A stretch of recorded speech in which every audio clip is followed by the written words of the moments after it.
For more on that deadly avalanche, I'm joined now live by Mark Sponsler. He's a snow and surf forecaster who was at the resort when this avalanche actually happened. He was down at the base of the resort. Mark, thanks for joining us here. Describe for us what you saw this morning. Well, we pulled into the resort. It was snowing, 30-mile-an-hour winds, near whiteout conditions, probably 300 feet of visibility. They were trying to get the lifts open. It was opening day for the KT lift, which is the lift that services the hardest and most extreme of the runs at Palisades Tahoe. And then shortly after they opened, a group of people went into the top bowl under the lift, and the avalanche occurred, sweeping from what one person said was 5 people down the face of the mountain. Can you tell me the moment you learned there was an avalanche? I know on days like this, people who are avid skiers, they want to get out there in the mountain. They love all this powder. Obviously, today was just too dangerous. What do you remember hearing about the avalanche when you first learned? Well, as soon as we pulled in, we heard there had been an avalanche. You could see that a bunch of the lifts were not running.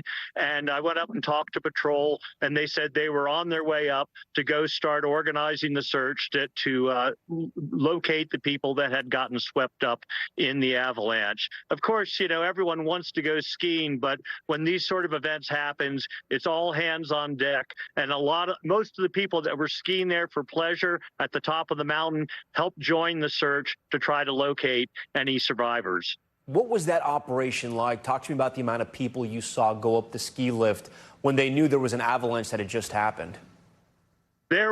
So I saw at least multiple sets of 5 groups of patrollers at a time, some on skis, some going up on the lifts, going up wave after wave. At the same time, they were radioing for help from their sister ski resort, Alpine Meadows, which is just 2 miles away. All the patrol from that resort came over too, and they went up the mountain to aid in the rescue. And then talk to me about what you think the conditions were like, right? Because even down at the base, and we're looking at your shot now, we can see that snow's still falling pretty hard. I mean, what were these conditions like? Because you're trying to find somebody, and it's literally a blanket of snow everywhere. Everything is white, and you're just getting hit in the face with the snow coming from every which way. Yeah, so it is really tricky. I mean, even down at the base, like I said, it was 30-mile-an-hour winds, maybe 300 feet of visibility, and up top on the mountain, which is another 3,000 feet straight up, winds were probably blowing much harder, and the snow, there was a new storm coming in, so there was much less visibility, whiteout condition, freezing, and very difficult conditions to do a search and rescue operation in. All right, Mark Sponsler, who was at the base of that mountain during the avalanche. Mark, we thank you for your time.